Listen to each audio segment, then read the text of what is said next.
بری پہ ہوتا ہے چرچا رسول کا. ارے شجر و حجر بھی پڑھتے ہیں، شجر و حجر بھی پڑھتے ہیں کلمہ رسول کا. طاقتور مومن وہ ہوتا ہے جس کے اندر اخلاص ہوتا ہے، جس کی نیکیاں چھپی ہوئی ہوتی ہیں. اعمال کو چھپائیں. ہمارے بزرگوں کا یہ طریقہ رہا کہ وہ خیر کا کام کرتے تھے تو کوشش کرتے تھے. کسی کو حضرت عبداللہ بن مبارک رحمۃ اللہ علیہ بڑی عجیب بات کرتے تھے، فرماتے میرا دل کرتا ہے، بڑی عجیب بات ہے، اللہ اکبر، فرماتے میرا دل کرتا ہے کہ میری نیکیاں کرامن کاتبین کو بھی پتہ نہ چلے. میرا دل کرتا ہے میں رہوں اور میرا رب رہے، تیسرا نہ کو بیچ میں آئے، کرامن کاتبین کو بھی پتہ نہ چلے. میں جب اس کی بارگاہ ناز میں پہنچوں تو میرا اور میرے مالک کا راز ہو، تیسرا شریک کوئی نہ ہو. بس میرا دل چاہتا ہے. دیکھیے نا امام زین العابدین رضی اللہ تعالیٰ عنہ، پشت پر موٹے موٹے داغ تھے. جب آپ کو غسل دینے کے لیے تختے پہ لٹایا گیا نا، موٹے موٹے داغ. بہت مزدوری کرنے والے آدمی کو داغ پڑتے، ایک دو تین دفعہ کام کرنے والے کو داغ نہیں پڑتے. یہ جو پیچھے کمر تھی نا، اس پہ موٹے موٹے دھبے تھے. آپ کے صاحبزادے سے لوگوں نے کہا کہ اتنے موٹے دھبے؟ تو فرمانے لگے میرے والد گرامی حضرت مولا علی کے پوتے، حضرت سیدہ فاطمہ الزہرا کے پوتے، امام حسین کے صاحبزادے رضوان اللہ تعالی علیہ مجمعین، اپنی پشت پہ نا اناج کی بوریاں رکھ کے تو غریبوں کے گھروں میں پہنچا کے آیا کرتے تھے. اور روزانہ جاتے تھے، اور ایک گھر میں نہیں کئی گھروں میں جاتے تھے. اور جب دنیا مکمل سو جاتی تو تب جاتے تھے. تب فوری طور پہ لوگوں کو شکوہ ہوا کہ آپ جوان آدمی تھے، آپ خود کیوں نہیں گئے، بوڑھے باپ کو بھیجا. تو امام زین العابدین کے صاحبزادے فرمانے لگے میں عرض کرتا تھا ابا جی مجھے دے دیں، میں چھوڑ آتا ہوں. تو فرماتے تھے جب تجھے دوں گا تو پھر اس غریب کا نام بھی تجھے بتانا پڑے گا. تو میں چاہتا ہوں کہ میرا اور اس بندے کا راز رہے، اگر اس کو بغیر بتائے بھی کام چلے تو پھر بھی ٹھیک ہے. تو بھائی یاد رکھیں، نیکی طاقتور اس وقت ہوتی ہے. بہت ساری چھوٹی چھوٹی نیکیاں بندے کو بخشوا دیں گی قیامت میں، اللہ کی رحمت کا بہانہ بن جائے گی. لیکن شرط یہ ہے کہ طاقت والی نیکی ہو، اس کے اندر قوت ہو. یہ جو ہمارا سٹائل ہے نا، اگر امانت داری کی تو وہ بتا دی. آج ایک بندہ آیا تھا، اس نے مجھے بڑی آفر کی، پر میں نے کہا نام ہے دیانت داری. کس کے لیے دیانت داری کی؟ بندوں کے لیے. وہ اللہ کے لیے کی تو اس کو ذکر کرنے کی کیا ضرورت تھی؟ اس کے تذکرے کا کیا مطلب تھا؟ جب آپ نے کوئی خیر کا کام کیا تو جس کے لیے کیا وہ تو جانتا ہے، اس کا تذکرہ نہیں کریں. یہ جو شہرتیں ہوتی ہیں، یہ جو تذکرے ہوتے ہیں، یہ کئی دفعہ کچھ لوگوں کے بہت زیادہ ہوتے ہیں، پھر وہ مٹتے ہیں. کچھ ایسی کوتاہیاں اللہ جب ناراض ہوتا ہے تو ان سے سرزد ہوتی ہیں کہ یہ لوگ زوال کا شکار ہوتے ہیں. اس وقت سے ڈریں، بچیں اور اپنے آپ کو طاقتور کریں. طاقتور بننے والا اگر کوئی آدمی ارادہ کرے نا کہ میں طاقتور بنوں، تو وہ اپنی نیکیاں چھپانی شروع کرے. وہ اگر بھلائی کے کام کرے تو ان پہ پردہ ڈالنا شروع کرے. وہ سب سے زیادہ طاقتور بن جائے گا. اور سب سے زیادہ کمزور کون شخص ہوگا؟ جو نیکی کرے اور اس کو ظاہر کر دے، جو کسی کے حق میں کوئی خیر کا فیصلہ کرے پھر وہ بتاتا پھرے، پھر وہ سناتا پھرے. طاقتور بننے کے لیے نسخہ جو نبی پاک علیہ السلام نے فرمایا. سب کی خواہش ہوتی ہے نا لوگوں کی ہم طاقتور بن جائیں، ہم ایسے لوگ بن جائیں جن کی کوئی مثال نہ ہو، جنہیں کوئی گرا نہ سکے. تو محبوب علیہ السلام نے فرمایا مخلص بن جاؤ، طاقتور بن جاؤ گے. ریاکار بنو گے تو کمزور رہ جاؤ گے. تصنع جو ہے نا، بناوٹ، ریاکاری، جلدی سے جلدی نیکی کر کے اس کو ظاہر کرنا. صوفیاء یہ کہتے ہیں کہ تو نے سوچنا بھی نہیں کہ میں نے نیکی کی ہے، سوچنا بھی نہیں. نیکی کر کے تو بھول جا، ہاں گناہ کر کے یاد رکھ، اور کوشش کر کے تیرا وہ گناہ تو اتنی کثرت سے توبہ کرے کہ تیرا رب تجھے معاف فرما دے. نیکی کر تو اس کو چھپا، اس کو ظاہر نہ کر، اس کا اعلان نہ کر، اس پر توجہ کر. تو میرے عزیز یہ یاد رکھے، اگر طاقتور بننا ہے تو اس کے لیے نیکیاں چھپانی ہو. ہمارے ہاں یہ ہوتا ہے کہ ہماری نیکیاں پہلے تو ہم سے ہوتا کچھ نہیں، باتوں میں رہ جاتے، بنتا کچھ بھی نہیں۔ یہ جس کو ہم نیکی کہتے ہیں نا، میں مسجد گیا تھا تو میں نے 5 نمازیں پوری پڑھی، تو بھائی یہ آپ پر فرض تھی، یہ کام آپ نے کرنا تھا، یہ آپ کی ذمہ داری تھی۔ جس رب کی صبح سے لے کر شام تک نعمتیں کھاتے ہو، اس کی بارگاہ میں جھکنا بھی تمہاری ڈیوٹی ہے، تو یہ تو ذمہ داری تھی۔ تو اس کو نیکی سمجھ کے بیان کرنا، جی بڑا پرہیزگار آدمی ہے، بڑا خیر والا آدمی ہے، جی بڑی بات، میں نے کبھی نماز نہیں چھوڑی، تو یہ تو تیری ذمہ داری ہے، یہ تو نے کرنی تھی۔ امام غزالی رحمت اللہ تعالیٰ نے لکھا ہے کہ ایک دفعہ اللہ تبارک و تعالیٰ نے حضرت موسیٰ کلیم اللہ علیہ السلام سے پوچھا تھا، موسیٰ میرے لیے بھی کبھی کوئی کام کیا؟ تو عرض کی اللہ میں نے نمازیں پڑھی، تو فرمایا وہ تو میں نے فرض کی تھی، وہ تو پڑھنی تھی۔ یا اللہ میں نے دین کی نوکری کی، تبلیغ کی، تو رب کریم نے فرمایا تو میں نبی جو بنایا تھا تو تمہاری ذمہ داری تھی، تو یا اللہ پھر تو ہی بتا تیرے لیے کیا ہے؟ تو فرمایا تجھے چاہیے تھا کہ کسی ایسے بندے سے محبت کرتا جس کے لیے تو صرف میری رضا کے لیے پیار کرتا، اور کچھ لوگوں سے تو اظہار بیزاری کرتا کہ یہ اللہ رسول کے نافرمان ہے، دشمن ہے دین۔ حضرت انس بن مالک رضی اللہ تعالیٰ عنہ ارشاد فرماتے ہیں، نبی پاک سید عالم صلی اللہ علیہ وسلم نے فرمایا، امام بہقی نے اس حدیث کو نقل کیا ہے، حضور علیہ الصلوۃ والسلام نے فرمایا جب اللہ نے زمین کو پیدا کیا تو یہ کانپنے لگی، اللہ کریم نے پہاڑ بطور میخوں کے اس کے اندر ٹھونس دیے، لگا دیے، تو زمین ساکن ہو گئی۔ فرشتے عرض کرنے لگے یا اللہ پھر تیری مخلوق میں سب سے زیادہ طاقتور تو یہ پہاڑ ہوئے، اتنی بڑی زمین کو ان پہاڑوں نے قابو کر لیا ہے اور یہ ہلنے سے باز آ گئی ہے، ساکن ہو گئی ہے۔ جب فرشتوں نے تعجب کیا نا کہ پھر سب سے طاقتور تو یہ پہاڑ ہوئے، تو اللہ کریم نے لوہا پیدا کر دیا، لوہے نے پہاڑوں کو بھی کاٹ ڈالا۔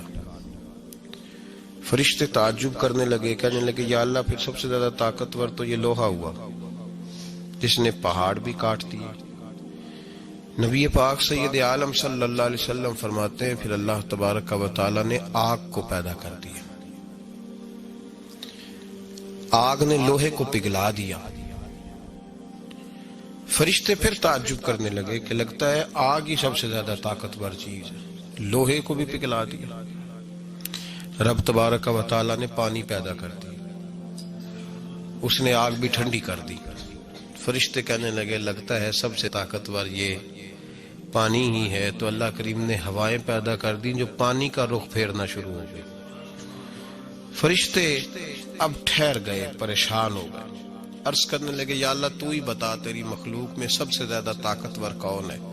تو نبی پاک علیہ الصلوۃ والسلام نے فرمایا، رب کریم فرمانے لگے اے میرے فرشتوں، میری مخلوق میں سب سے زیادہ طاقتور وہ شخص ہے، وہ مسلمان ہے جو سیدھے ہاتھ سے صدقہ دیتا ہے پر الٹے کو پتہ نہیں چلنے دیتا، وہ سب سے زیادہ طاقتور۔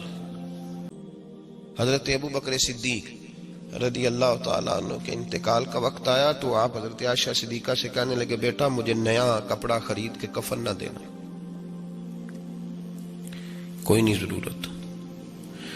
کعبہ جی آپ صاحب حیثیت ہیں، اگر آپ کے مال میں سے ہم دے دیں گے تو حرج کیا ہے؟ تو جناب صدیق اکبر رو پڑے، فرمانے لگے بیٹی نہیں، زندوں کو نئے کپڑوں کی زیادہ ضرورت ہوتی ہے، کوئی پرانا کپڑا اٹھانا سفید رنگ اور دھو کے ابو بکر کو اس میں دفن کر دینا۔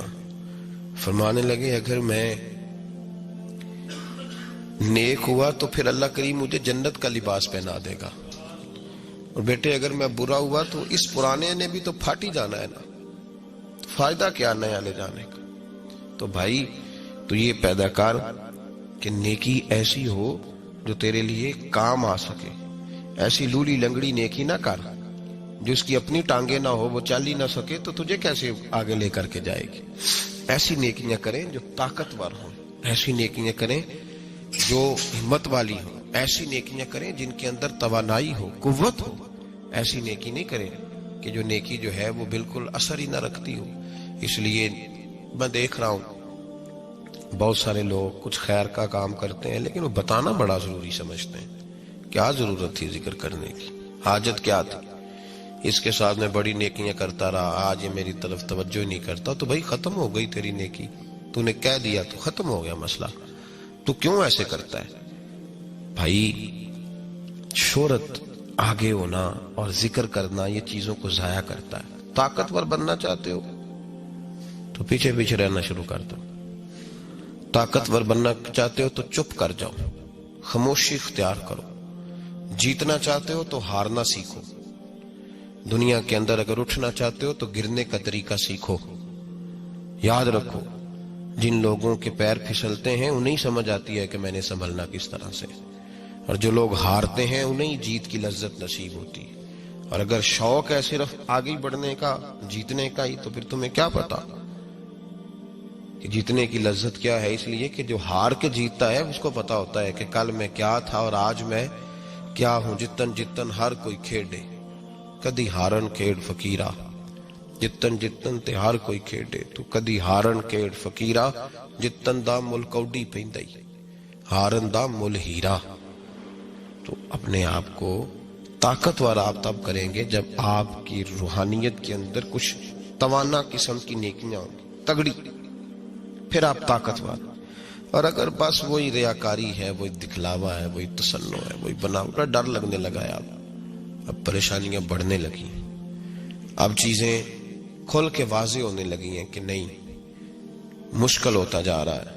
حضرت باعثید بستامی علیہ رحمہ فرمایا کرتے تھے, مجھے انسانوں کی بھیڑ میں انسان ہی نہیں ملتا, کہاں تلاش کروں. انسانوں کی بھیڑ میں انسان نہیں ملتا, کدھر جا کے ڈھونڈ کے لائیں. آپ فرمایا کرتے تھے, اب ڈر لگتا ہے کسی سے نیکی کراتے, پتہ نہیں کل اگر یہ ناراض ہو گیا تو یہ کیا کرے گا, لوگوں کو کیا کچھ بتائے گا, کس طرح کا رویہ. یوں تو ہر ایک کو شیطان سے ڈر لگتا ہے, مجھ کو اس دور کے کچھ انسان سے ڈر لگتا ہے, اور جس کی ہر بات میں پوشیدہ ہو نشتر کی چبھن, ایسے ہر صاحب احسان سے ڈر لگتا ہے. طاقت والی نیکی وہ ہوتی ہے اس میں خلوص ہو. یار اب تو لوگ ابا جی کی خدمت کر کے بھی بتاتے ہیں کہ میں نے کی ہے. وہ بھائی کس کی ہے؟ اپنے ابا جی کی. میں اپنے استاد جی کا بڑا فرما بردار تھا. استاد جی کس کے تھے؟ تو یہاں تو کہنا کہ تیرے استاد کا میں فرما بردار ہوں, تو بات سمجھ میں آئی. اپنے ہی استاد کی فرما برداری کر کے تو بتا رہا ہے, جس نے تجھے انسان بنا دیا اس کی تو ذکر کر رہا ہے. میں اپنے شیخ کی بڑی نوکری, میں جی وہیں ہوتا ہوں حضرت صاحب کے پاس. حضرت صاحب کس کے؟ یا تو کسی اور کو کہنا کہ میں تیرے حضرت صاحب کے پاس ہوتا ہوں, ان کی نوکری کرتا ہوں, تو پھر تو بات سمجھ میں آئی. تو اگر تیرے حضرت صاحب ہیں تو ذکر کس طرح تو نے کر لیا, جملہ کیسے ادا ہوا, فکرہ کیسے تیری زبان سے نکل گیا. پھر اس کا مطلب یہ ہوا کہ تو نے ابھی اس میں گنجائش سمجھی ہے, اس کے اندر تو نے ایک بہت بڑی جو ہے وہ بہت بڑی سپیس دے دی. کوئی اور تھا تو میں نے بڑی نیکی کی, حالانکہ بنتا تیرا تھا پر میں جا کے ڈیوٹی کر آیا ہوں. بھائی جب تیرا ہی بنتا تھا تو نہیں جانا تھا, ذمہ داری تیری تھی. اس لیے اپنے اپنے حصے کی ڈیوٹی کریں, لیکن طاقت والی نیکی کریں, کمزور نیکی نہ کریں, کمزور نیکیاں نہ کریں. ہماری نیکیاں ہیں صحیح, کچھ ٹوٹی پھوٹی پر کمزور بڑی ہیں, بالوں پر نہیں ہیں, خوبصورت نہیں ہیں, ان کو مضبوط کریں. اس کا طریقہ یہ ہے خلوص پیدا کریں. اللہ کریم سمجھنے کی توفیق عطا فرمائے. حضرت سلمان فارسی بیمار تھے, ایک صحابی تیمارداری کرنے گئے تو جناب سلمان فارسی رو پڑے. انہوں نے کہا روتے کیوں ہو؟ اب تو صحابی ہیں. تو فرمانے لگے جہاں مجھے حضور کھڑا کر گئے تھے میں وہاں کھڑا نہیں رہ سکا, اب جب اپنا حساب کرتا ہوں تو ڈر آتا ہے. نے کہا حضور یہ آپ کیا فرما رہے ہیں؟ فرمایا حضور نے مجھے کہا تھا دنیا داری نہ کرنا, اور میں دنیا دار ہو گیا. وہ کہنے لگے دنیا داری دکھاؤ تو صحیح. تو حضرت سلمان فارسی فرمانے لگے دیکھو نا, ایک پیالے سے بھی گزارا ہو سکتا ہے, میرے گھر میں 2 ہیں, نہیں نہ ہونے چاہیے تھے. وہ مجھے کہاں کھڑا کر گیا تھا, میں آج کہاں کھڑا ہوں. تیری تصویر میں وہ رنگ بھرے ہیں میں نے, لوگ دیکھیں گے تجھے اور پہچانیں گے مجھے. بھائی اپنا محاسبہ تو کر, وہ چیزیں کدھر گئیں وہ جو تیرے اندر ہوتی تھی, وہ جو چیز تجھے کھینچ کے لایا کرتی تھی کبھی مسجد, وہ اب کدھر ہے؟